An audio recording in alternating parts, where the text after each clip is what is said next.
Guys, এইটা ছিল আমার জামা ষষ্ঠীর দিন ঠিক সন্ধ্যেবেলার ভিডিও। সত্যি কথা বলতে, যেহেতু এখন আমি বাপের বাড়িতে আছি, সেই কারণে না আমি কোনো ভিডিও সেভাবে পোস্ট করতে পারিনি। এখানে একটু নেটের সমস্যা, তাই অনেক দিন পরেই কিন্তু আমি এই ভিডিওটা, প্রায় এক সপ্তাহ হলো, আজকে 8 দিন, তাই ভিডিওটা পোস্ট করছি। তোমরা দেখতেই পাচ্ছ এখানে আমরা সবাই মিলে একটু রেডি হয়ে গেছি, কারণ আজকে হচ্ছে আমাদের বড় জামাইবাবুর জন্মদিন।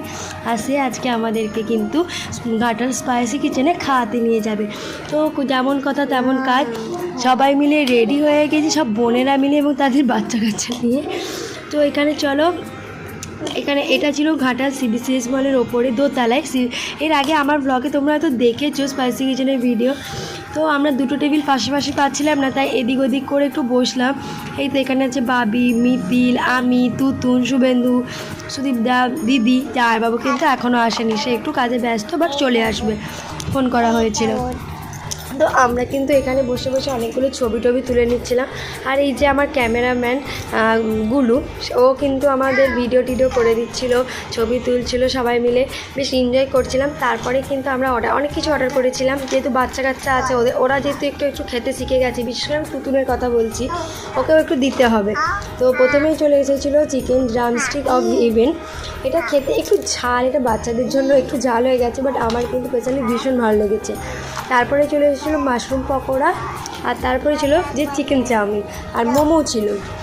মোমোটা স্পেশালি অর্ডার করেছি তুতুনের জন্য, ও সেরকম তো কিছু খেতে পারবে না, তবুও চাউমিন একটু খাচ্ছিলো। আর মোমোটা এখনও আসেনি, তো সবসময় না ভিডিও করে উঠছে না। এই দেখো তুতুন খাওয়ার জন্য একটু কিন্তু বায়না করছে, যতই হোক ছোটো। আর এখন তো যেহেতু ও অনেক কিছু খেতে শিখে গেছে, আর ওখানে কিন্তু খাবারগুলো অনেক ফ্রেশ ছিল, তাই বাচ্চাকে দিতেও কোনো অসুবিধা হয়নি, ওর মোটামুটি শরীর টরীর ঠিক ছিল। তো তারপরে আমরা খাওয়া দাওয়া করে এখানে চলে যাচ্ছি। তো আমি এখানে একটু আধটু ভিডিও করে নিয়েছি, এই ভিডিওটা তোমরা এর আগে আমার দেখেইছো।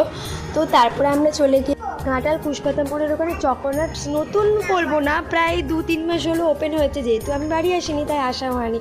জামাইবাবু বললো চলো, এখানে নাকি চকলেটের কালেকশান, আইসক্রিমের কালেকশান ভীষণ সুন্দর, প্রত্যেকটাই মানে বিদেশ থেকে আনা চকলেটগুলো সত্যিই ভীষণ ভালো, সুগার ফ্রি চকলেট, বাচ্চাদেরকে অনায়াসেই দেওয়া যেতে পারে। তারপরে দেখতেই পাচ্ছ কি সুন্দর সুন্দর সব চকলেট আর সাজানো গোছানো দোকান, দারুণ লেগেছে এক কথা। এখানে আমরা অনেকগুলো চকলেট, এই আইসক্রিম খেয়েছিলাম, বাট আমি আইসক্রিমকে এভাবে পছন্দ করি না বলে সেভাবে নিই। আর এখানে ড্রাই ফ্রুটসের কালেকশনও অনেক আছে, এগুলো খোলাও পাওয়া যায়, আবার প্যাকেটও নেওয়া যেতে পারে।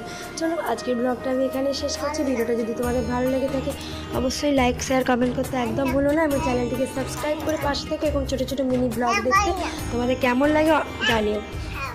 টাটা।